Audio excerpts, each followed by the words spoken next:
achando a letra pequena? Não, mas dá para ver aqui. Tá. Deixa eu só fechar esse.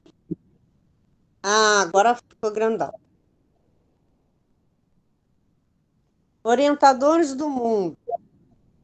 Respondeu-lhes Jesus: és mestre em Israel e não sabes isso? Em João, capítulo 3, versículo 10. É muito comum nos círculos religiosos, notadamente nos arraiais espiritistas, o aparecimento de orientadores do mundo reclamando provas da existência da alma.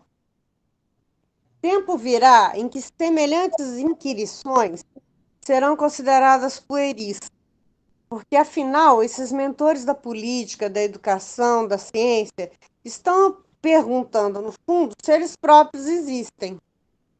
A resposta de Jesus a Nicodemos, embora se refira ao problema da reencarnação, enquadra-se perfeitamente ao assunto, de vez que os condutores da atualidade prosseguem indagando sobre realidades essenciais da vida. Peçamos a Deus, auxilie o homem para que não continue tentando penetrar a casa do progresso pelo telhado. O médico leviano, até que verifique a verdade espiritual, será defrontado por experiências dolorosas no campo das realizações que lhe dizem respeito. O professor apenas teórico precipitar-se-á muitas vezes nas ilusões. O administrador improvisado permanecerá exposto a erros tremendos, até que se ajuste à responsabilidade que lhe é própria. Por esse motivo, a resposta de Jesus aplica-se, com acerto, às interrogações dos instrutores modernos. Transformados em investigadores, dirigem-se a nós outros, muitas vezes com ironia, reclamando a certeza sobre a existência do espírito. Entretanto, eles orientam os outros e se introduzem na vida dos nossos irmãos em humanidade. Considerando essa circunstância e em se tratando de problema tão essencial para si próprios, é razoável que não perguntem, porque devem saber.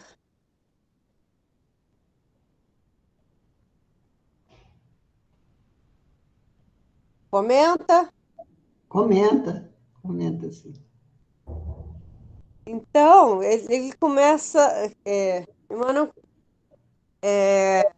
comenta essa passagem que Jesus fala para Nicodemos, mas você é mestre em Israel e não sabe, né? E estava se referindo à reencarnação. Mas ele fala de outras pessoas, né? Outros condutores, orientadores, que também estão agindo sem,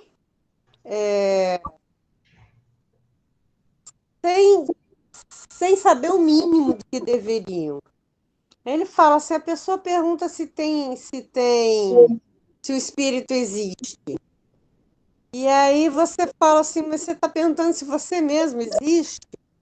Né? Então, assim, o médico, o professor, o administrador. Ai, queria subir aqui. O administrador, todo mundo que não se educa, né, espiritualmente, é como se a pessoa estivesse perguntando coisas óbvias, né? Ela não vai conseguir, vai ter erro, vai ficar iludido, enquanto não resolver se ajustar a essa realidade. Então, ele fala que essas pessoas, elas orientam os outros, mas, na verdade, é aquela outra passagem que diz que são cegos conduzindo cegos, né? E aí a gente tem tanta dificuldade,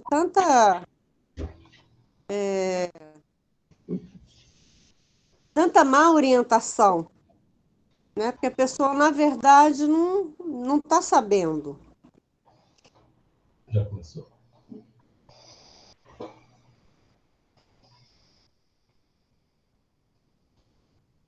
Tá É bom. isso. Tá bom, Cecília, te agradeço muito. Tá bom, gente.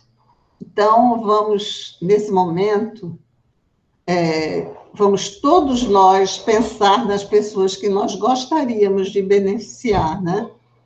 Assim, na certeza de que elas serão atendidas, bem nas necessidades, né? Naquilo que ela necessita mais. Então, vamos pensar com convicção, tá? Então, vamos nos preparar para orar, vamos pensar em Deus, em nosso Pai Criador, Jesus, nosso irmão maior, e agradecer-lhes por estarmos aqui, nessa época tão difícil, em que tantos estão sofrendo perdas de entes queridos, em que há sofrimento e dor em tantos lares, em tantos países, e pedir a Deus, ao nosso Pai, ao nosso Criador, que nos dê a força e a coragem para darmos a nossa contribuição para auxiliar esses irmãos nossos através de nossas preces, de nossas vibrações. Senhor Jesus, querido Mestre, como é bom, Senhor, estarmos aqui orando na certeza de que não estamos sós, de que somos amparados, de que temos uma razão para viver. Muito, muito obrigada, Senhor. Nós lhe pedimos que o Senhor ampare aqueles que estão na luta constante contra essa enfermidade tão dolorosa. Quero pedir, Senhor, pelos profissionais da saúde, por aqueles que estão na pesquisa em busca de saídas, de curas, de vacinas. Ampare-os a todos, Mestre amado. E aqueles outros, Senhor, que não sabem dar a sua colaboração, também peço por eles, que eles despertem, que eles possam perceber que nós somos filhos de Deus e que podemos contar sempre com o amor, com a paz que Ele nos favorece sempre. Muito obrigada, Senhor, muito obrigada. Nós rogamos também, Mestre amado, pedimos o seu amparo e a sua inspiração para o nosso Marcelo, que vai fazer o estudo da noite de hoje. Que a sua paz permaneça conosco, Jesus querido. Graças a Deus. Tá bom, meus amigos. Será que a gente precisa apresentar o Marcelo? Eu sempre falo isso, né, Marcelo? Marcelo, super conhecido. Marcelo, a palavra é sua. Tá? Obrigado, Vera. Boa noite para todos. Primeiro, eu queria saber se meu ventiladorzinho está fazendo barulho aí para vocês. Não? Maravilha. Bom, meus amigos, é uma grande satisfação estar aqui com vocês, apesar de que um pedacinho do meu coração fica lá com a pré-mocidade, mas é muito bom poder vir à reunião pública e principalmente para falar de um assunto tão bacana como é esse o assunto que a gente vai tratar hoje, que vai ser o assunto que a gente vai continuar tratando ao longo desse mês, e que é a continuação que você já tem estudado aí no mês passado, que é a reencarnação. A reencarnação é uma ideia, é uma realidade, né? Mas nós nos apropriarmos da existência da reencarnação, a compreendermos, eu considero uma dádiva na minha existência. Então, vocês devem aí ter acompanhado ao longo dos estudos anteriores as consequências para nós de nós aceitarmos essa realidade da nossa existência, que é o fato de que o espírito reencarna. Mas por que será que tanta gente hoje ainda não aceita isso? Então, muitos autores espíritas têm se dedicado a apresentar, não só apresentar a ideia de reencarnação corretamente, que nós vamos hoje poder olhar um pouquinho para trás e ver que nem sempre nós a entendemos corretamente, mas a apresentar as suas bases lógicas, racionais, né? Mas hoje a gente não vai entrar nesse mérito. Como nós teremos esse mês todo para estudar o capítulo 5 da segunda parte do Livro dos Espíritos, capítulo intitulado Considerações sobre a Pluralidade das Existências. Então, após o capítulo 4, em que Kardec arrola uma série de perguntas e é respondido pelos espíritos sobre questões relativas à reencarnação, ele faz, então, um texto mais ou menos longo, né, que aparece como se fosse a questão dos exímios, mas não é exatamente, não tem uma pergunta, é um texto que o Kardec faz, que é exatamente isso que o título do capítulo indica, são considerações sobre a pluralidade das existências. Então, como é um texto muito longo, nós entendemos de dividir esse texto ao longo de 4 reuniões para que nós possamos lê-lo na íntegra. Porque o texto do Kardec, a gente fica com muita pena de resumir para vocês, né? Eu vou ler, vou entender, vou dizer a essência. Não, a gente vai ali se alimentando de cada palavra, vai vibrando com cada raciocínio. O Kardec foi realmente privilegiada. A gente não pode abrir mão, então, desse presente. Então, eu me debrucei sobre o texto, pensando na melhor maneira de dividi-lo, de maneira que os cortes tenham alguma coerência, né? Que cada reunião dessas 4, apesar de tratarem todas de um mesmo texto, mas que cada reunião faça sentido por si só, né? Não se interrompa uma ideia no meio do caminho, né? Então, para fazer isso, nós vamos nos dedicar hoje a apenas os 2 primeiros parágrafos desse texto. Tá bom? Então, eu vou ler os 2 primeiros parágrafos desse texto, nós vamos complementar essas informações com mais 2 livros que vão ser citados lá na bibliografia. Então, vou pedir para a Soninha fazer a projeção do material que a gente preparou para essa reunião de hoje. Eu já posso adiantar que, além de O Livro dos Espíritos, né, esse livro que está aqui na minha mão, então é esse capítulo 5, Considerações sobre a Pluralidade das Existências, nós vamos pegar alguma coisinha também desse livrinho aqui que está despencando, mas eu tenho muito carinho, que eu ganhei do meu avôzinho quando eu tinha 15 anos, livro chamado A Caminho da Luz. Vou pegar um pedacinho dele e um livro que acredito vai me ajudar muito nos estudos ao longo desse mês, livro de um grande pensador espírita chamado Gabriel Delany. Chama-se A Reencarnação. Então, me apoiei muito no primeiro capítulo desse livro, que é um capítulo histórico.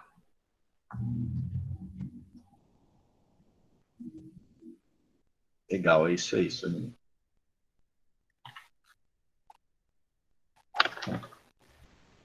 Como você não está achando ali? Vocês me desculpem essa indiscrição comigo mesmo, mas eu queria que vocês vissem aqui não está aparecendo, né? A dedicatória do meu avôzinho. Me deu esse Caminho da Luz quando eu tinha 15 anos, em 1988. Lembrança muito feliz. Ao querido neto Marcelo, lembrança do vovô Lauro. 24 de outubro de 88. O livro já está despencando, mas eu não largo dele. Bom, então vamos lá.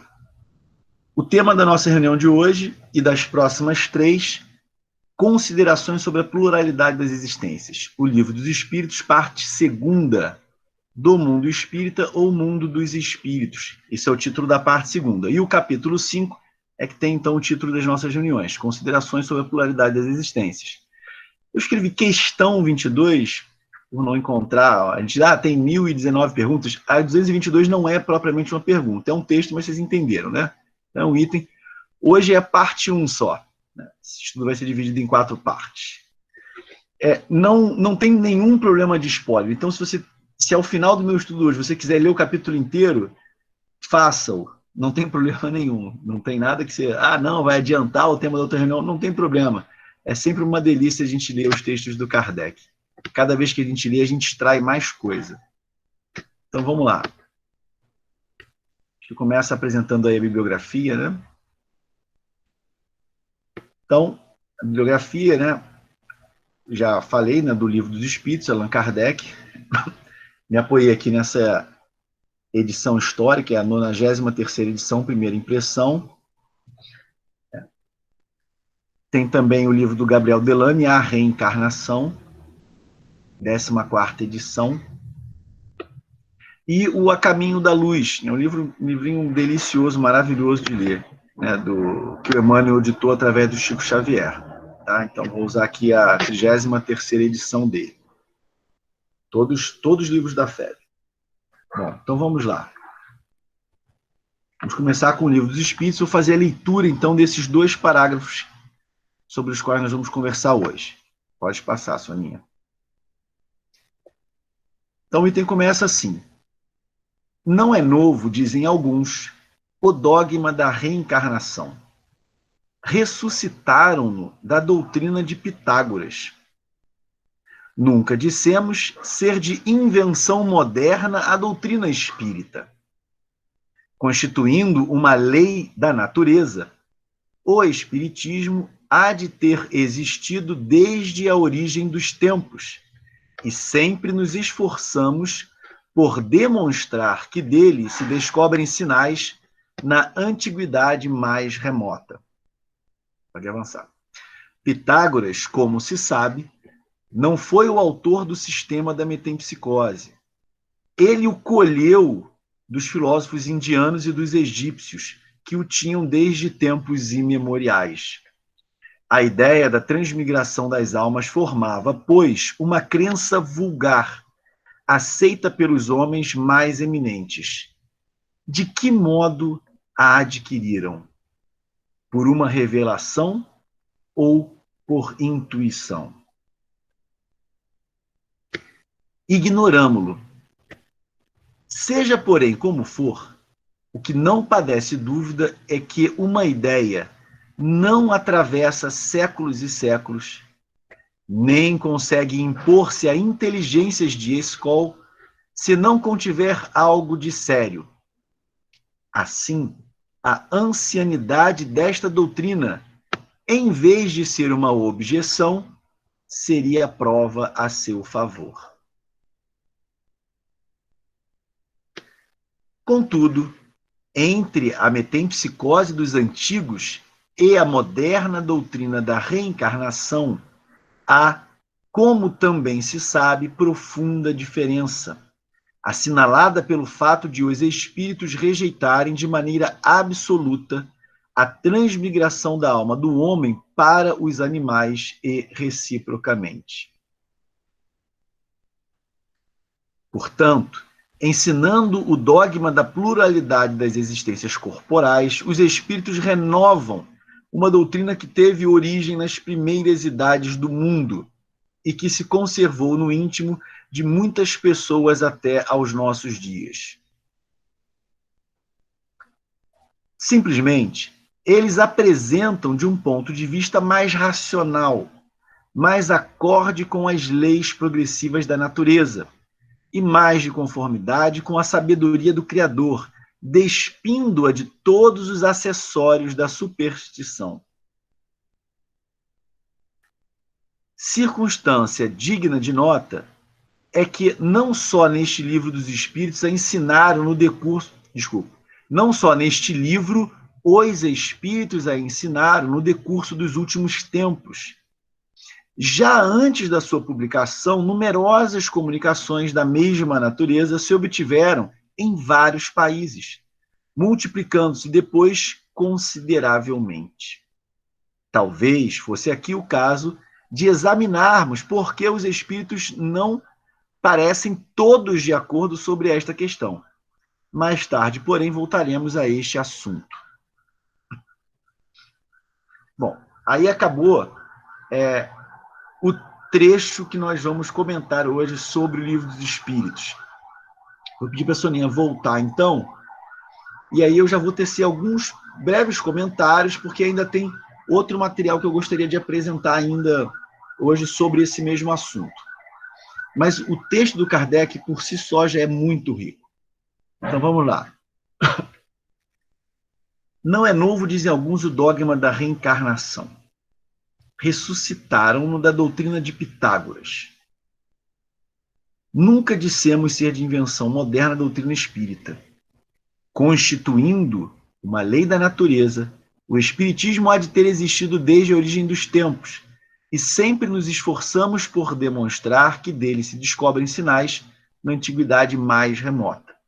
Por que isso? Então, quando ele diz o Espiritismo há de ter existido desde a origem dos tempos, não é de se esperar que seja descoberto algum texto, algum livro muito antigo, que nunca foi achado até hoje, e os princípios todos da doutrina espírita estarão clara e precisamente arrolados ali. Não é isso. O que ele está dizendo é que as ideias que constituem o que nós chamamos hoje de doutrina espírita são, em realidade, leis da natureza. E, enquanto leis da natureza, integram a nossa essência.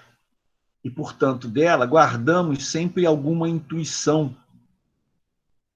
Ao passo que, à medida das nossas capacidades, revelações foram sendo feitas também. Mas é claro, se nós, há 10 mil anos atrás, se a humanidade, há 4 mil anos atrás, há 10 mil anos atrás, estava pronta para receber a doutrina espírita, como nós a recebemos a partir dos esforços de Kardec e de todos que o secundaram, razão não haveria para que ela não tivesse vindo, então, lá atrás. Porque nós entendemos a doutrina espírita como a alavanca através da qual nós nos impulsionamos na direção da nossa felicidade. Então seria uma maldade de Deus estarmos nós aqui todos prontos para receber essa ferramenta maravilhosa através da qual construiremos o reino de Deus em nossos corações. E ele diz, não, mas deixa ele sofrendo mais um tempo aí, fazendo coisa errada, sem saber. Certamente que ele teria nos orientado. Mas o que acontece é que você não está um dia, digamos, sem condição nenhuma de receber uma ideia e no dia seguinte está totalmente pronto. Essa mudança é lenta e gradual. Então, as ideias elas vão surgindo e a nossa compreensão delas vai se depurando com o tempo. Então, a ideia da reencarnação, ela é muito antiga e faz sentido que seja. Porque nós sempre reencarnamos e é natural que tragamos conosco essa intuição, que faça parte da nossa subconsciência, do nosso inconsciente, né? A ideia de que nós temos várias vidas, além de ensinos que são dados nesse sentido. Agora, a compreensão da reencarnação, o entendimento de como isso se dá, né, os seus reais objetivos, isso vai se depurando com o tempo. Bom, então é isso que Kardec está reconhecendo aqui. Ele reconhece que a reencarnação não é algo originariamente da doutrina espírita. A ideia já existia muito antes da codificação do espiritismo, em 1857. Mas, quando nós olhamos para trás e vemos de que modo essas ideias eram ventiladas, nós percebemos algumas incompreensões. Uma delas, a aceitação da metempsicose, a possibilidade de que uma alma humana venha a reencarnar num animal. Então, me lembro de, tempos atrás, estar assistindo um documentário na televisão, e aí mostrava um sujeito, não sei se ele era hindu, de uma religião lá daqueles cantões lá perto, lá da Índia, e o sujeito seminu, assim, andando muito simples, né? Andando com uma vassourinha, espanando os insetos da frente dele, porque acreditava que algum inseto daquele podia ser um antepassado dele, uma pessoa cara, ele que tivesse reencarnado ali como inseto. Então, eles tinham esse cuidado de até quando andar, não pisar num bichinho qualquer que fosse, né, por acreditar que num insetinho podia ter ali uma pessoa de quem ele gostasse. Bom, então o Espiritismo não corrobora essa ideia. Ok. Vamos seguir mais um slide. Pitágoras, como se sabe, não foi o autor do sistema da metempsicose. Tem gente que acha que foi, né? Então, nos livros que eu estava consultando, ele diz, né, que essa doutrina foi formulada por Pitágoras e essa afirmativa foi retirada de um dicionário de filosofia. Mas a gente sabe que ele não inventou a ideia. Essa ideia não nasceu com o Pitágoras, não. Ele divulgou essa ideia. Então, Pitágoras, como se sabe, não foi o autor do sistema da metempsicose. Ele o colheu dos filósofos indianos e dos egípcios, que o tinham desde tempos imemoriais. E a gente vai ver mais tarde, olhando lá no Caminho da Luz e no A Reencarnação, do Delane, razão para isso, né? A ideia da transmigração das almas formava, pois, uma crença vulgar, aceita pelos homens mais eminentes. De que modo a adquiriram? Por uma revelação ou por intuição? Vamos seguir. Pode passar, Soninha. O Kardec diz, ignoramo-lo. Eu acredito que seja uma combinação das duas coisas, né? Seja, porém, como for, o que não padece dúvida é que uma ideia não atravessa séculos e séculos, nem consegue impor-se a inteligências de escola, se não contiver algo de sério. Assim, a ancianidade dessa doutrina, em vez de ser uma objeção, seria prova a seu favor. É muito diferente quando nós, conhecedores da doutrina espírita, lemos essa afirmativa do Kardec. Porque ele diz, quando ele diz, seja, porém, como for, o que não parece dúvida, é que uma ideia não atravessa séculos e séculos, nem consegue impor-se a inteligências de escola, se não contiver algo de sério. Aí você vai dizer assim, mas essa ideia que atravessou séculos e séculos é exatamente a ideia que a gente tem hoje? Não é.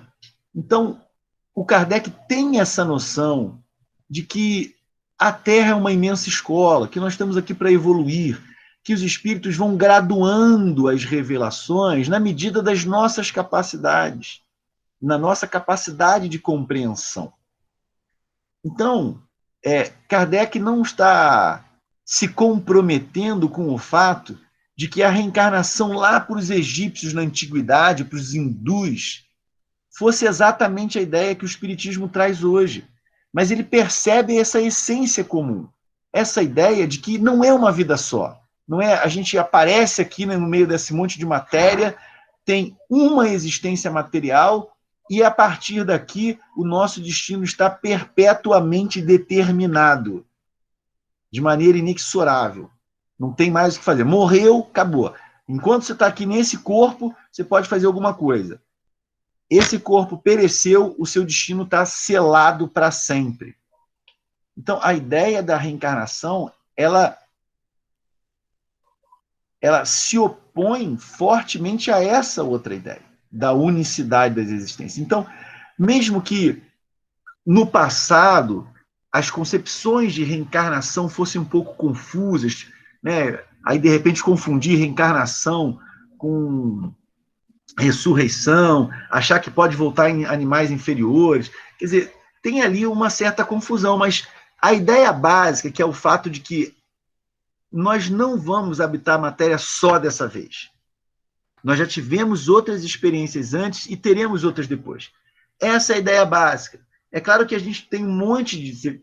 Todo o capítulo anterior que vocês estudaram nas últimas reuniões, o capítulo 4, vai detalhar profundamente essas ideias.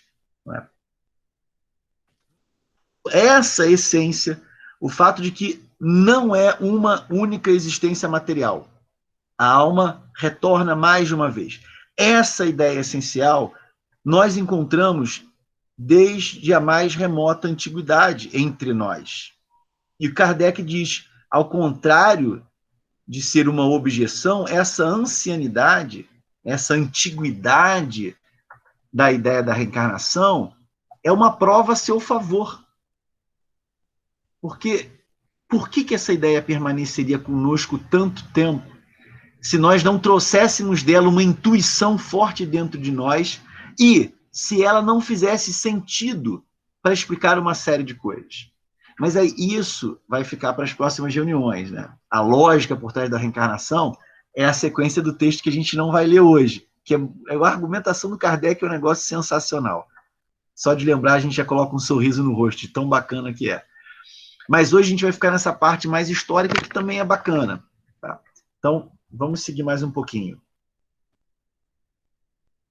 Contudo, entre a metempsicose dos antigos e a moderna doutrina da reencarnação, há, como também se sabe, profunda diferença, assinalada pelo fato de os espíritos rejeitarem de maneira absoluta a transmigração da alma do homem para os animais e reciprocamente. Quer dizer, a gente não está pegando uma ideia e jogando ela totalmente fora e apresentando outra como se fosse uma novidade total. O Kardec, ele consegue enxergar essa ligação. Essas duas coisas não são idênticas, mas olha, essa daqui nasceu ali. E a gente foi ajustando, depurando, compreendendo melhor, recebendo novas informações sobre ela, até chegar à compreensão que a gente tem hoje.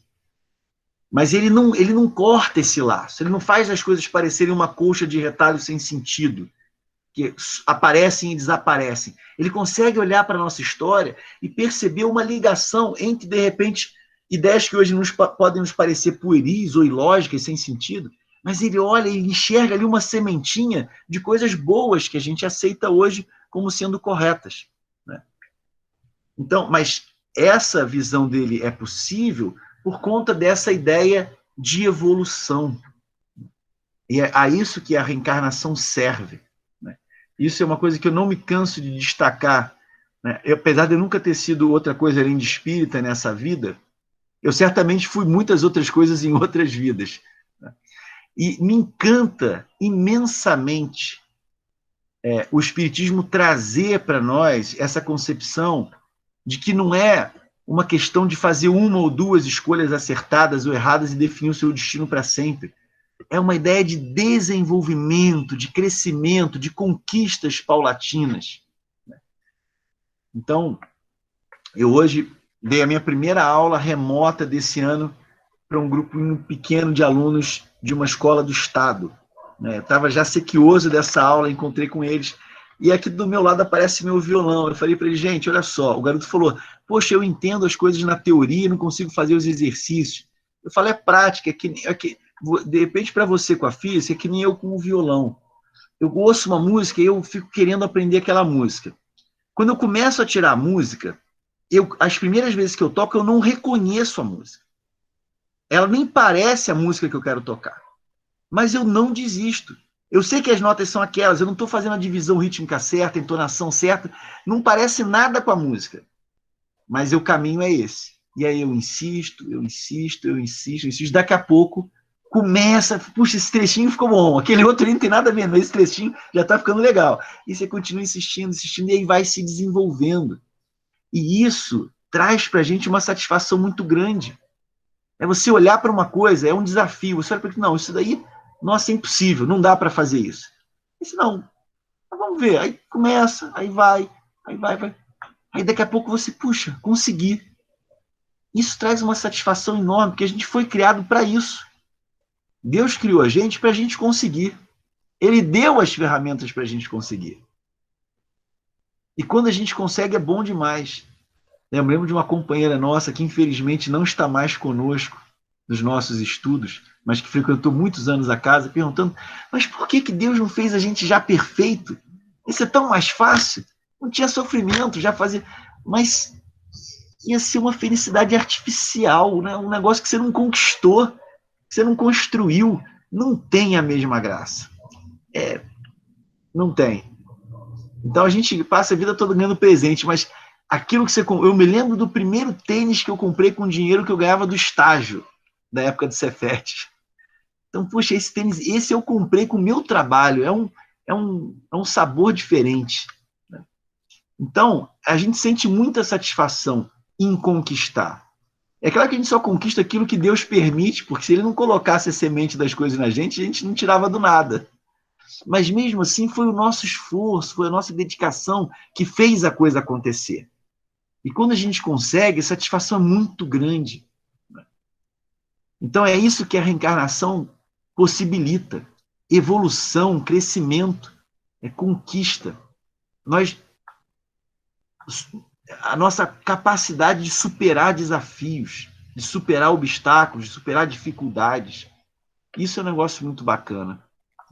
Isso traz muita satisfação para a gente. E sem a reencarnação, não seria isso. Então nós seremos eternos, a gente não vai morrer nunca, Deus não mata o espírito. Mas eu tenho aqui por mais que 60 anos então pareçam muito tempo agora, o que é isso diante de eternidade? Então, quando eu chegasse perto de você e fizesse a pergunta assim, o que você acha disso? Não, já respondeu, acabou. Agora seu destino é esse. Você, pô, espera aí, consegui nem pensar direito ainda. Não, acabou, já resolveu, você não... Não é assim. A nossa encarnação diante de eternidade é um sopro, é um fiapo de tempo. Eu tenho um amigo que é muito católico, né? E a gente às vezes conversa sobre isso, eu fico olhando para ele, mas antes de ser muito, muito católico, de andar com um terço no bolso, anel de Maria, e ver fazendo curso, congresso, não sei o que lá, ele era materialista. Aí eu fico pensando, puxa, que bom que Deus não tirou você da vida antes, né? Que agora você acha que está salvo aí com a tua opção religiosa, mas muita gente morre antes da idade que você se converteu ao catolicismo e esse pessoal está condenado. Não tiveram a tua chance, né? Não falo isso com ele não, porque a religião está fazendo bem para ele. Mas eu fico pensando essas coisas, sabe? Então, não é assim. Né? A reencarnação é a oportunidade da gente estar sempre aprendendo, sempre se desenvolvendo. Né? Então, a gente sente gosto de abraçar um desafio, porque a gente sabe que tem as ferramentas para conseguir e Deus vai dar tempo para a gente chegar lá. Aí a gente fica com vontade de fazer. Né? Mas vamos seguir aqui, que tem muito material bom ainda. Portanto, ensinando o dogma da pluralidade das existências corporais, os espíritos renovam uma doutrina que teve origem nas primeiras idades do mundo, renovam a doutrina. Eles não abandonam, não jogam fora e constroem uma coisa totalmente nova, não. Eles estão adaptando as nossas condições, estão trazendo o tanto de verdade que a gente é capaz de suportar. Teve origem nas primeiras idades do mundo e que se conservou no íntimo de muitas pessoas até os nossos dias. Muito legal isso. A gente traz essa intuição dentro da gente. Aí eu lembro daquela página belíssima do Evangelho que fala da fé, né? Que é essa intuição dos nossos destinos futuros, das imensas capacidades depositadas em nós em germe que nos cabe desenvolver através da vontade. Né? A gente tem essa intuição. Mas vamos lá. Simplesmente, eles a apresentam de um ponto de vista mais racional, mais acorde com as leis progressivas da natureza, mais de conformidade com a sabedoria do Criador, despindo-a de todos os acessórios da superstição. Então, a gente já tinha uma intuição da coisa, mas a gente, né, não entendeu direito, e aí acomodou outras ideias erradas a ideias corretas e tal, e os espíritos foram depurando isso para a gente, né, até a gente chegar na compreensão que o espiritismo nos traz. Mas vamos seguir. Circunstância digna de nota é que, não só neste livro, os espíritos a ensinaram no decurso dos últimos tempos. Já antes da sua publicação, numerosas comunicações da mesma natureza se obtiveram em vários países, multiplicando-se depois consideravelmente. Talvez fosse aqui o caso de examinarmos porque os espíritos não parecem todos de acordo sobre esta questão. Mais tarde, porém, voltaremos a este assunto. A gente já tem uma ideia, né? Aliás, não é só para os espíritos na época lá da codificação não terem corroborado a reencarnação. Por que para muita gente ao longo da história da humanidade foi tão difícil aceitar a reencarnação?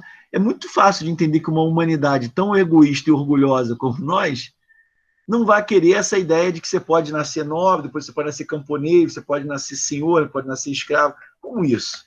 Onde a gente vive usando de tudo para nos distinguirmos uns dos outros, né?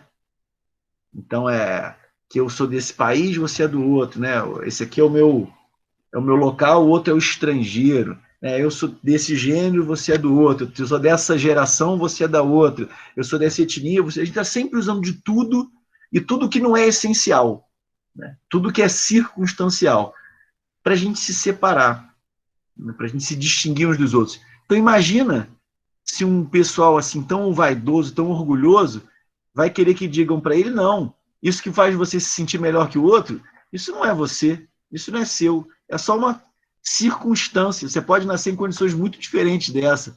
Você pode nascer na situação daquele ali que você está desprezando, exatamente por causa da situação em que ele nasceu. Você já pode ter sido assim, ou pode vir a ser. As pessoas não queriam ouvir isso. Muita gente não queria ouvir isso. Então, ia ser difícil que essa ideia se tornasse... Ela nunca morreu, nunca deixou de existir na humanidade, como a gente vai ver brevemente aqui num históricozinho aqui. Mas ela não tinha como predominar num meio ainda tão arraigado à vaidade, ao orgulho, a castas, a divisões, a hierarquias, né? Bom, mas vamos seguir mais um pouquinho. Bom, então acabou aí o que eu queria mostrar do Livro dos Espíritos. Agora, vamos olhar o que os outros livros trazem para a gente sobre o caminhar dessa ideia. Okay? Não exatamente a reencarnação como os espíritos nos trouxeram, mas essa ideia essencial de que nós não temos uma única existência material. A ideia de que a alma transmigra por vários corpos. Essa é a ideia. Então, vamos seguir lá, Soninha. Primeiro, então, vou trazer o Caminho da Luz, que é o trechinho menor. Eu só peguei os egípcios lá. O resto eu peguei do Delane. Mas vamos ver o que a gente encontra lá no A Caminho da Luz. Então, lá no capítulo 4, a civilização egípcia tem um item chamado o culto da morte e a metempsicose. E o Emmanuel diz o seguinte: um dos traços essenciais desse grande povo foi a preocupação insistente e constante da morte. Nós sabemos que as pirâmides são grandes túmulos, sarcófagos, né? Foram criadas para guardar o sujeito que morreu. A sua vida era apenas um esforço para bem morrer. Seus papiros e afrescos estão cheios de consoladores mistérios do além-túmulo. Vamos lá. Era natural. O grande povo dos faraós guardava a reminiscência do seu doloroso degredo na face obscura do mundo terreno. E tanto lhe doía semelhante humilhação. E foi por causa dessa história que eu ganhei esse livro. Acho que eu já contei isso, né? A minha evangelização foi no culto lá na casa de um tio, né, do tio Newton. E aí, um desses cultos, ele contou essa história dos capelinos, né, de um pessoal que vinha em outro mundo, que era iluminada por uma outra estrela, não era o nosso Sol. E aí chegou um momento que uns espíritos lá, que não acompanharam a evolução daquele mundo, foram degradados aqui para a Terra. Eu achei aquela história sensacional. Falei, nossa, isso é muito interessante. Aí quando terminou o culto, eu falei, tio, onde que eu posso encontrar essa história que você contou no culto? Aí ele falou, meu filho, é no livro A Caminho da Luz do Emmanuel. E aí, como meu vozinho trabalhava no departamento editorial da FEB, tinha todos os livros da federação, eu fui lá e falei, vô, será que você pode me dar O Caminho da Luz? E é claro que ele me deu o Livro dos Espíritos junto, né? Mas esse eu não tenho mais, que eu emprestei para uma menina que eu dei aula particular e nunca mais vi na minha vida. Mas espero que ela tenha feito bom uso. O Livro dos Espíritos não falta aqui em casa. Mas O Caminho da Luz eu tenho até hoje. E aí, o tio contou essa história e eu achei muito interessante.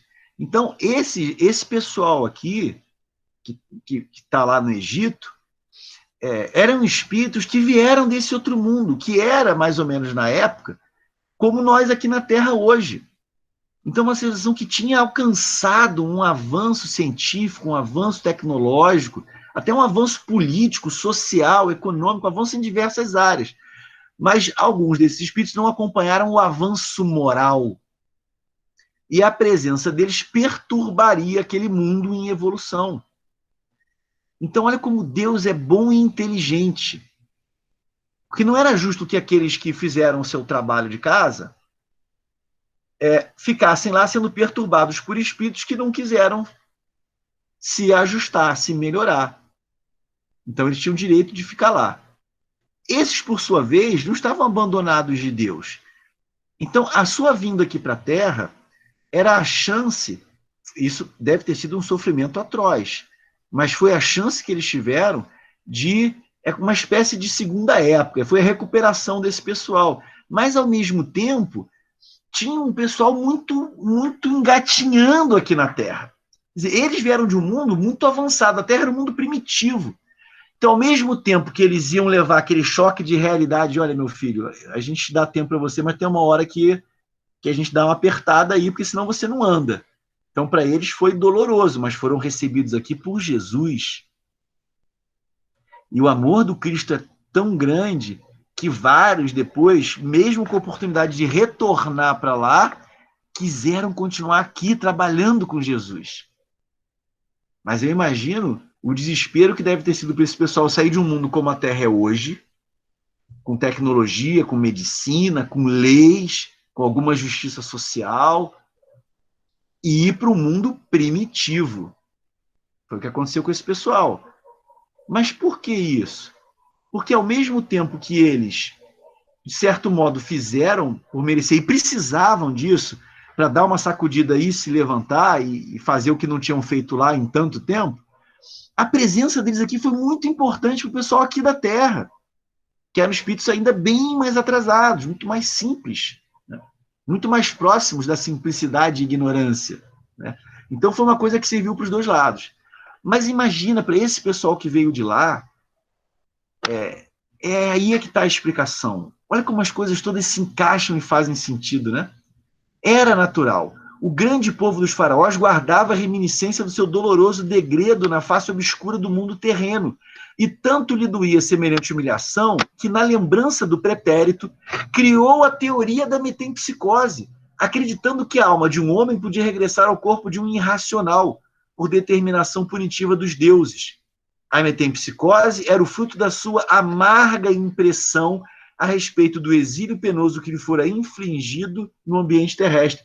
Porque para eles encarnar nos corpos primitivos dos homens, da humanidade, não eram animais, já eram corpos humanos, mas corpos humanos grosseiros, primitivos, comparados com aqueles em que eles encarnavam lá. Então a impressão que ficou para eles é como se eles estivessem encarnando em animais. E daí nos parecer, então, fazer sentido que em algum momento alguém tenha pensado essa teoria da metempsicose, que é um negócio que a ideia em si não faz sentido, mas a experiência deles justifica eles terem pensado isso. Certo? Então a gente vê como que a doutrina espírita faz tudo se encaixar, tudo fazer sentido. A gente entende as coisas. Mas vamos seguir mais um pouquinho. Então, essa foi a participação do Emmanuel com A Caminho da Luz. Agora a gente vai ver o que o Delane tem para acrescentar a esse assunto. Então, vamos lá, Soninha. Então, e tudo que eu vou mostrar daqui para diante está nesse capítulo 1, Revista Histórica sobre a Teoria das Vidas Sucessivas. A minha vontade era botar o texto inteiro, o capítulo não é tão grande, mas não dava, não ia caber. Então, ficou meio recortado, mas eu vou tentar ligar os pontos de maneira que faça sentido. Vamos lá, então. O Delane, ele divide, né, por povos e por épocas. Então, sobre a Índia, ele diz o seguinte: a doutrina das vidas sucessivas ou reencarnação é também chamada palingenesia, de duas palavras gregas. Palin, de novo, Gênesis, nascimento. O que há de muito notável é que, desde os albores da civilização, ela foi formulada na Índia, que é uma localidade que recebeu outra parte daquele pessoal que veio lá de Capela, com uma precisão que o estado intelectual dessa época longínqua não fazia pressagiar.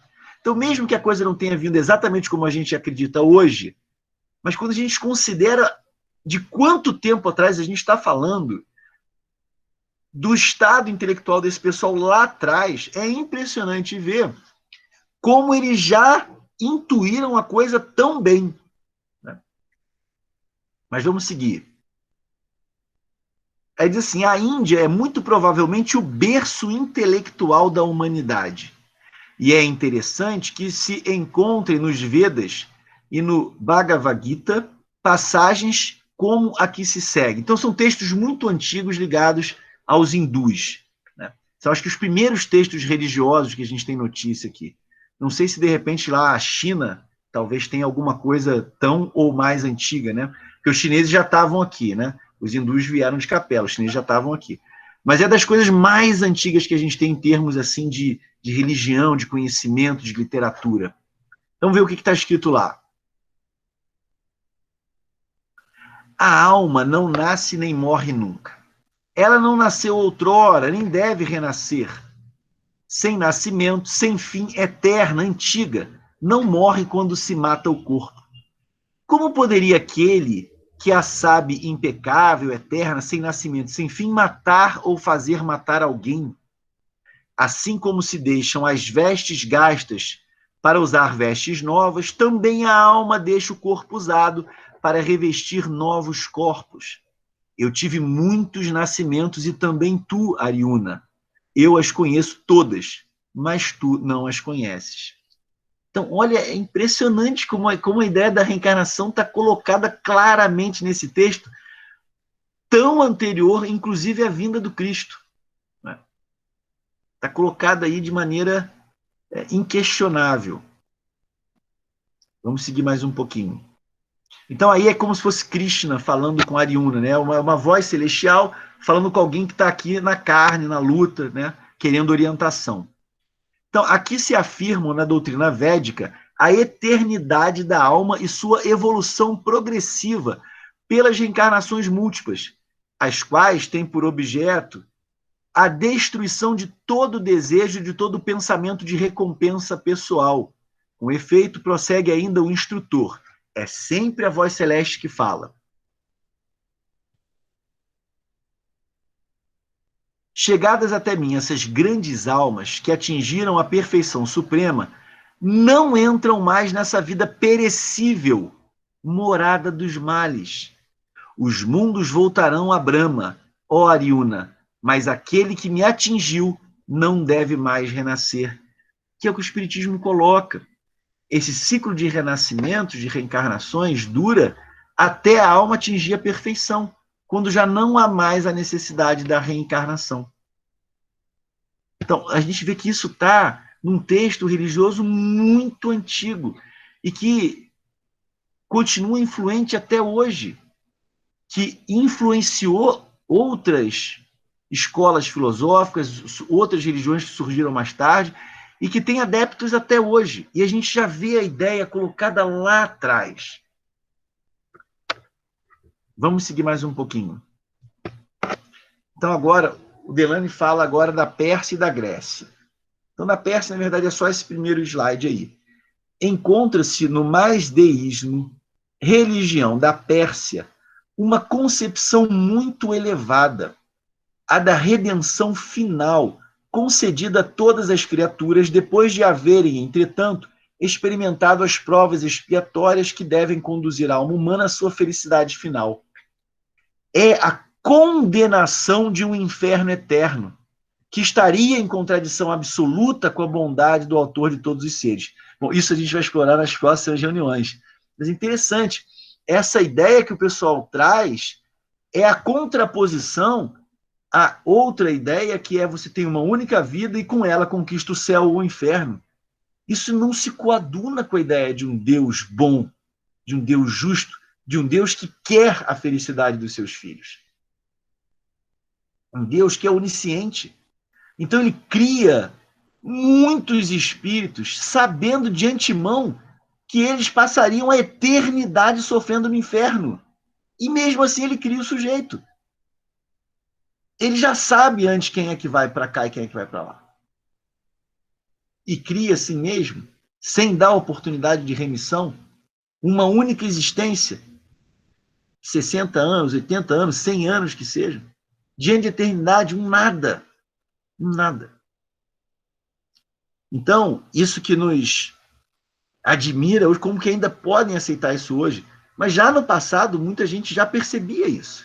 Então, os persas lá já, dentro dessa visão do manideísmo, se opõem a essa ideia de um inferno eterno. Isso não faz sentido. Mas vamos continuar, que tem aí a Grécia.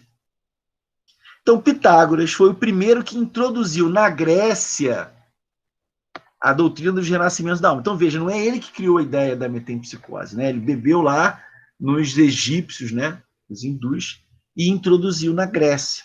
Pitágoras foi o primeiro que introduziu na Grécia a doutrina dos renascimentos da alma, doutrina que havia conhecido em suas viagens ao Egito e à Pérsia. Então, não são os hindus. Mas devia ter algum contato lá, né? Ele tinha duas doutrinas, uma reservada aos iniciados que frequentavam os mistérios e a outra destinada ao povo. Esta última deu nascimento ao erro da metempsicose. Então, talvez isso, né? Ele divulgou essa ideia e para o vulgo ficou essa ideia da metempsicose. Mas tinha a ideia mais sofisticada, reservada aos iniciados. Como a gente viu que acontecia no Egito também. Tinha religião para o povo e tinha religião para os iniciados, né? Vamos seguir. Havia, pois, na antiguidade grega, dois ensinos, um para a multidão, outro para os homens instruídos, aos quais se revelava a verdade depois que eles tinham passado pela iniciação a que chamavam mistérios. Vamos ver o que diz lá. Vê-se qual era a importância moral e civilizadora dos mistérios. Com efeito, ensinava-se secretamente a unidade de Deus. Então, nós sabemos que foram os judeus que receberam essa tarefa e acho que, nesse sentido, a desempenharam bem. Os judeus foram fervorosos defensores da ideia do Deus único numa época de muito politeísmo. Mas a gente vê que, mesmo em locais onde o monoteísmo não se estabeleceu como crença geral, havia grupos de iniciados que já propagavam essas ideias. A unidade de Deus, a pluralidade dos mundos e a rotação da Terra, tal como foi afirmada mais tarde por Copérnico e Galileu. A multiplicidade das existências sucessivas da alma. Então, a gente vê coisa que a gente demora um tempo para... Eu digo, a humanidade demora um tempo para atingir. Já tem um pessoal aqui e ali já ventilando aquela ideia. E é assim que tem que ser. Ela não nasce do zero e pum, imediatamente pega. É alguém que faz um pouquinho aqui, aí outro fala lá, vai preparando o terreno, né? Vai preparando os espíritos para a compreensão daquela ideia. Então a gente vê que Pitágoras, lá na antiguidade grega, já estava defendendo essas ideias que nós aceitamos até hoje, consideramos que são as ideias corretas. Vamos seguir mais um pouquinho. Platão, e aí eu tive que me segurar muito, porque a vontade que deu nessa hora foi pegar aquela introdução histórica toda do Evangelho e jogar aqui. Aquele resumo da filosofia de Sócrates e de Platão, que aquilo é... Nossa, a gente lê aquilo e diz, o Espiritismo está aí. Pronto, bota mais duas linhas ali, pronto, acabou. A doutrina espírita está toda lá, impressionante. Mas aqui a gente vai ser mais sucinto. Mas eu deixo aí a dica, né, que se alguém está gostando muito desse assunto de reencarnação, pega lá na nota histórica que tem na introdução do Evangelho e lê o resumo das doutrinas de Sócrates e Platão, você vê como é impressionante. Como a gente errou mais tarde, né? Você vê as ideias que o mundo ocidental abraçou, né, as ideias que nós defendemos durante a Idade Média e depois, e a luta que é ainda hoje para o Espiritismo, né, se fazer mais amplamente disseminado, e, no entanto, você já tinha dois sujeitos defendendo ideias que casam perfeitamente com a compreensão que o Espiritismo traz para a gente hoje, né? Então, Platão adota a ideia pitagórica da palingenesia. Elevando-se ainda mais, Platão afirma que a alma, desembaraçada de suas imperfeições, aquela que se ligou à divina virtude, torna-se de alguma sorte santa e não vem mais à Terra. Então, Platão atingiu esse entendimento. Olha que legal. Mas antes de chegar a esse grau de elevação, as almas giram durante 1000 anos no Hades. E quando têm de voltar, bebem as águas do Létis, que lhes tiram a lembrança das existências passadas. Então, tem um pouquinho uma certa mitologia que foi criada para embrulhar essas ideias da reencarnação, da evolução, né? Então, ali é a tentativa de explicar, porque uma pergunta que se coloca muito logicamente é, puxa, se eu tive várias existências anteriores, por que eu não lembro delas? Então, a gente sabe, isso também já deve ter sido fruto de algum estudo lá, né, o esquecimento do passado. Isso é muito bom para a gente. Tem gente que fica assim, queria lembrar. Não, eu não quero, não. Me deixa esquecer. Até eu pagar minha dívida, deixa eu esquecendo aqui que tá bom. Né? Lembrar de coisa ruim não faz bem. Então, mas o Platão, então, cria essa... Quer dizer, não sei se foi ele que criou, que aqui é um monte de gente ensinando para um monte de gente, intuição, com revelação, com ensino daqui e dali. Né? Isso é uma coisa bacana na humanidade, essa conjugação, né, de ideias. Então, mas ele traz essa ideia do Hades, que deve ser, vamos dizer assim, uma representação dos sofrimentos que a gente ainda tem que passar, e das águas desse rio que a gente bebe para esquecer das existências anteriores. E a gente sabe, isso nos ajuda. O que a gente desenvolve, né, de aprimoramento, a gente não lembra conscientemente, mas a coisa surge como facilidade, né? Enquanto que os acontecimentos vergonhosos para nós, constrangedores, que tornariam as nossas relações dificultosas, se a gente lembrasse dos males que nós praticamos para as pessoas próximas de nós, ou o que eles fizeram a nós, as nossas relações ficariam muito difíceis aqui. Então, esse esquecimento favorece a que a gente reescreva uma história melhor juntos. Agora, se você desenvolveu alguma área da sua sensibilidade, da sua inteligência, isso você não perde, isso vem contigo. E surge na forma de facilidade. Mas isso também a gente vai falar um pouco mais na sequência do texto, tá bom? Então, vamos seguir mais adiante um pouquinho, Sônia. A escola neoplatônica. Então, Plotino, no livro 9 da Segunda Enéada, então, o livro que ele escreveu, a providência, isso é citação lá, né? Que eu peguei do Delane, não peguei do original, não. O Delane cita, e eu estou repetindo aqui. A providência dos deuses assegura a cada um de nós a sorte que lhe convém e que é harmônica com seus antecedentes conforme suas vidas sucessivas. É isso que a gente acredita. Que a gente colhe o que a gente planta. É isso que ele está dizendo aí, mas isso é lá na antiguidade, né? Esses neoplatônicos, se não é a Idade Antiga, é início da Idade Média, mas é muito lá atrás.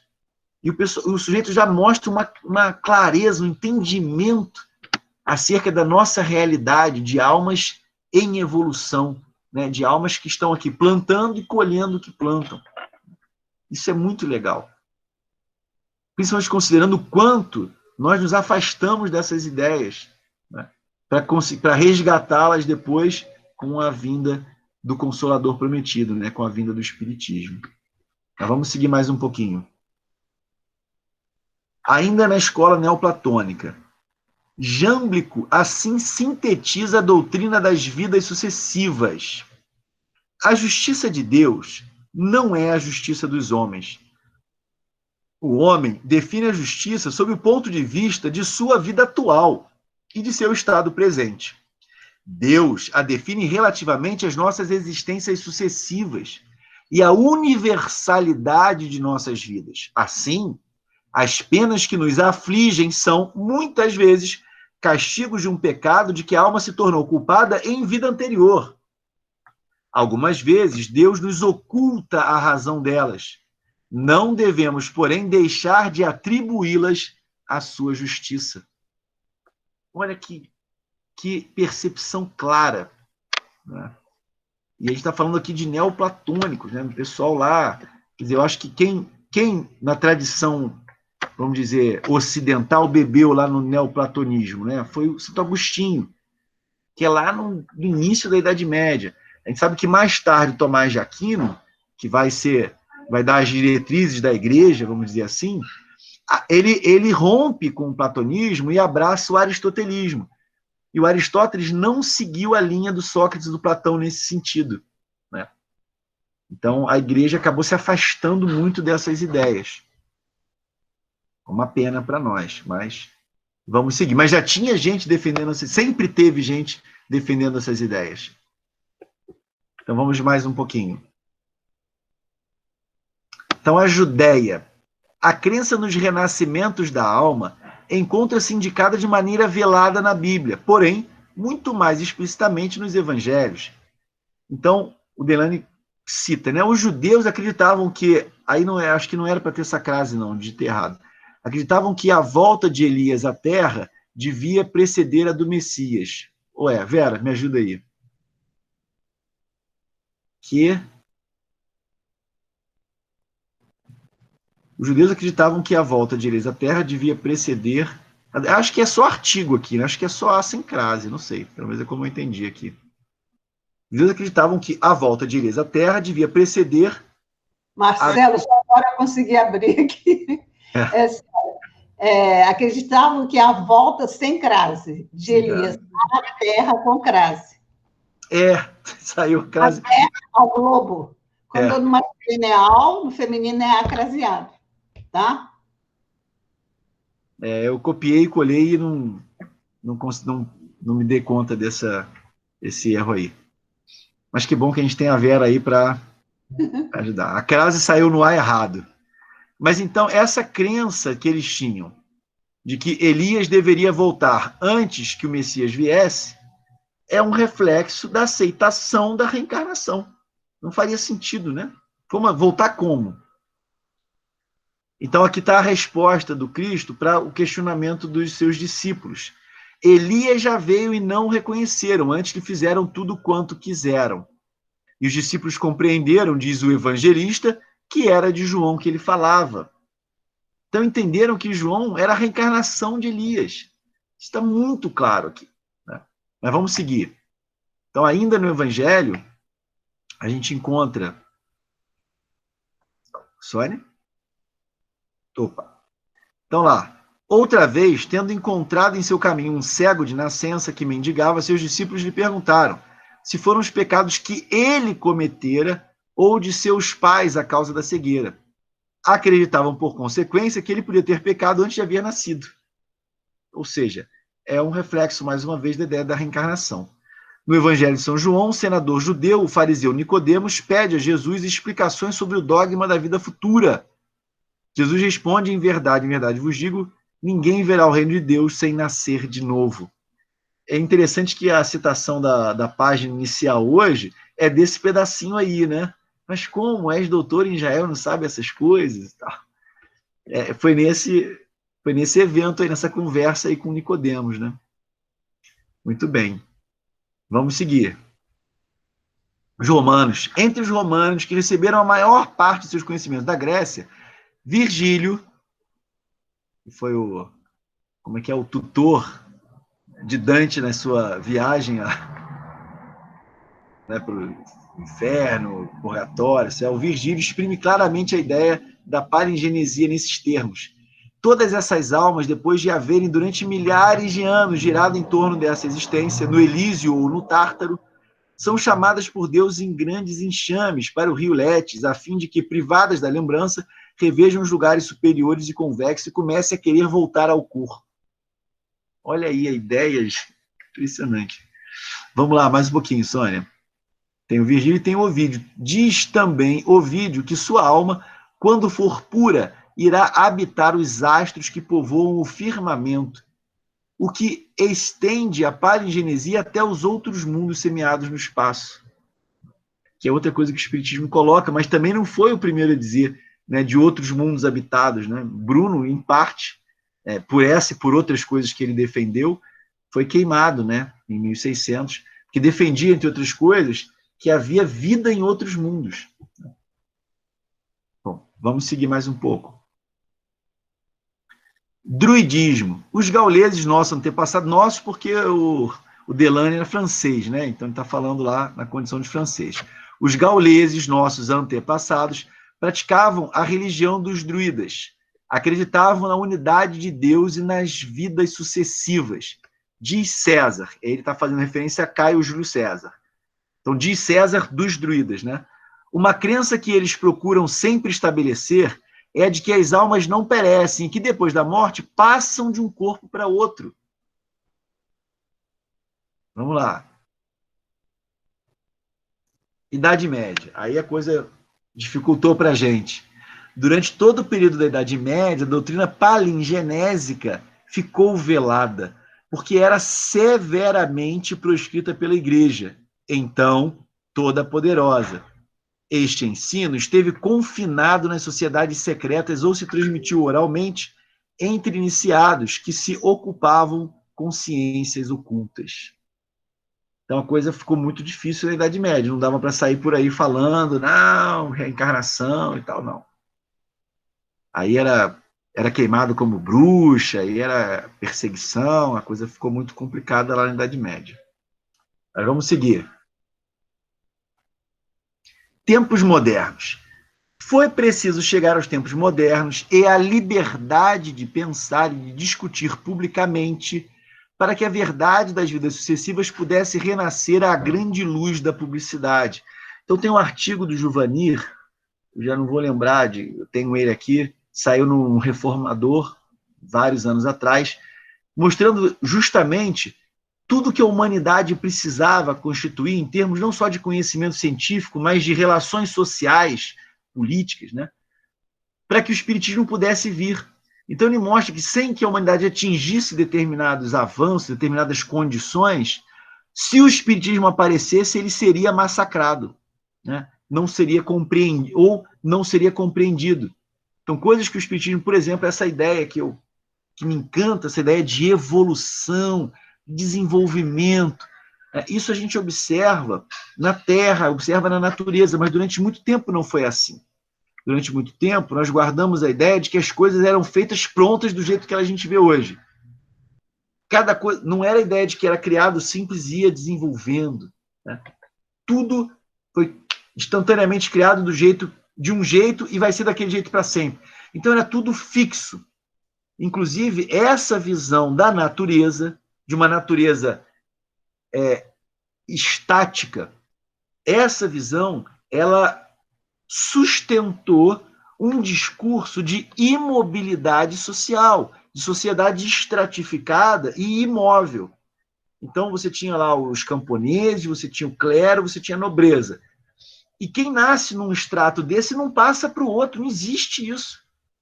Assim como Deus fez as coisas e colocou cada uma no seu lugar, ele criou as pessoas, cada uma no lugar que ele quer que ela esteja. Então, Deus te criou camponês, meu amigo, é para você ser camponês, você vai nascer e morrer camponês. Não tem essa. Nasci nobre, o que eu vou fazer, né? Deus quis que eu fosse nobre, então eu estou aqui na nobreza e tal. Então, mas isso ganhava sustentação na ideia de que a própria natureza era assim, de que tudo foi criado de um jeito para ser para sempre daquele jeito. Então a gente precisou olhar para a Terra e reconhecer os seus avanços geológicos, olhar para a natureza, para as espécies e perceber a conexão entre elas, da mais simples à mais complexa, para ser capaz de aceitar que com a alma é a mesma coisa.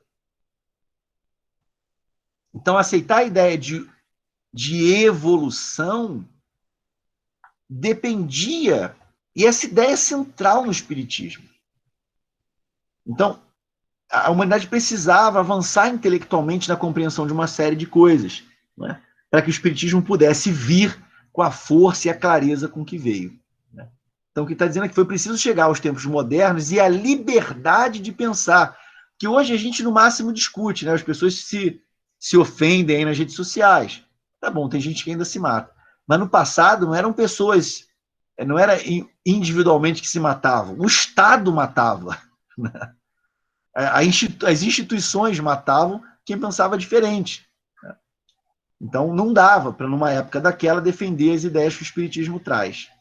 Né? Então a gente precisava atingir esse estado de liberdade para que a reencarnação pudesse ser colocada para nós com toda a clareza, e para que nós tivéssemos também condição de compreendê-la. Tá? Vamos seguir mais um pouquinho, Sonia, que já está perto do final aí. Então, ele vai citar alguns nomes, foram pensadores, né? Eu não tenho conhecimento desses autores, conhecimento pessoal de cada um deles, mas imagino que o Delano estar citando sejam pessoas que tenham tido algum destaque, assim, como filósofo, como escritor, como pensador, como literato e tal. Então, Dupont de Nemours, sei lá, profundo pensador do século XVIII, como Leibniz, supõe que o princípio inteligente passou por todos os organismos vivos antes de chegar à humanidade. Nossa, mas isso já é um salto enorme, né? Evolução anímica. Escreve o filósofo Lessing. Quem impede que cada homem tenha existido muitas vezes no mundo? É esta hipótese ridícula por ser a mais antiga?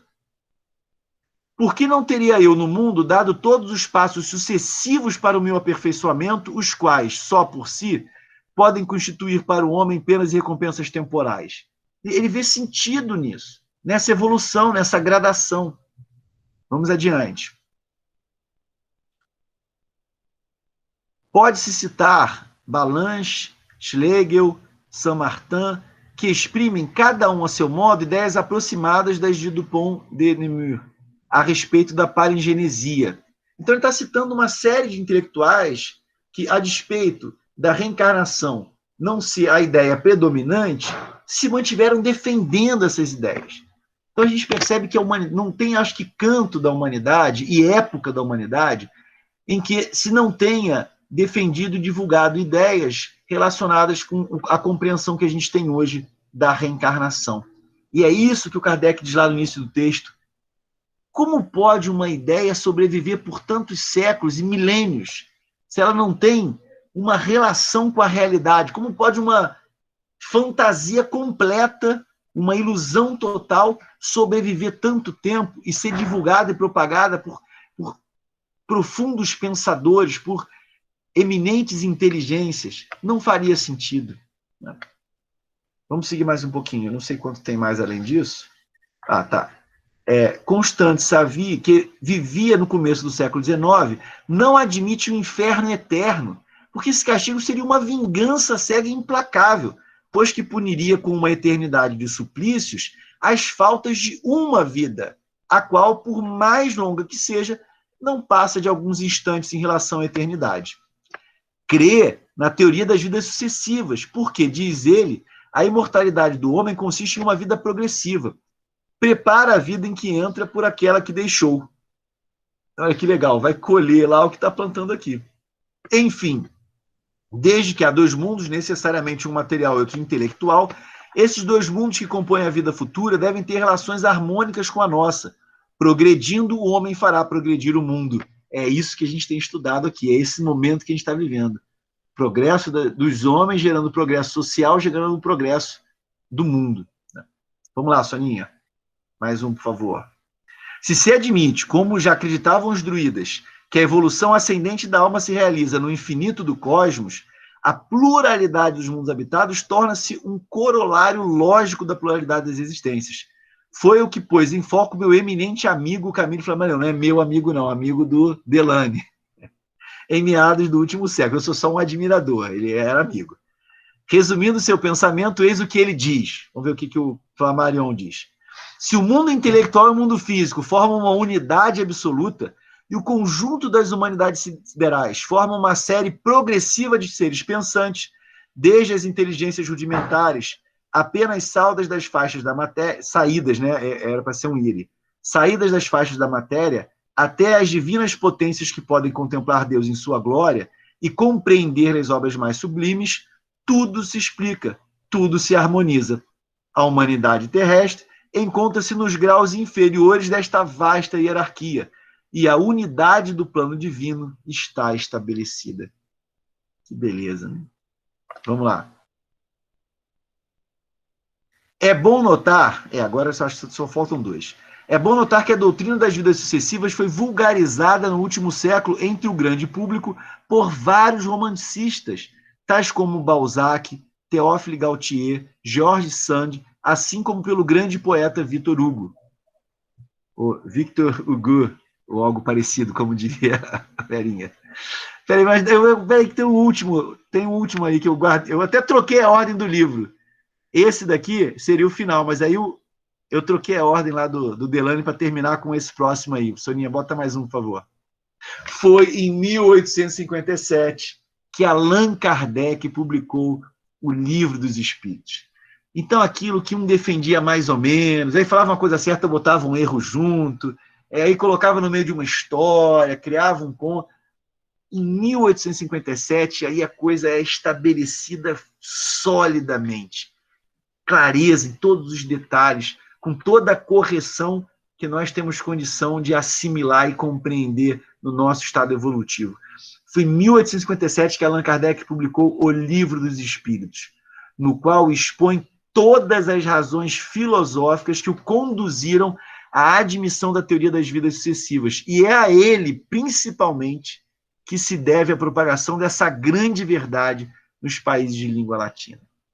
Então, terminando aí, prestando a nossa homenagem a esse espírito luminar que tão bem tem feito a humanidade com a sua dedicação, com o seu empenho, com o seu trabalho, né, e com o seu amor, porque um trabalho de tanta doação só pode ser movido por um sentimento de bem-querer.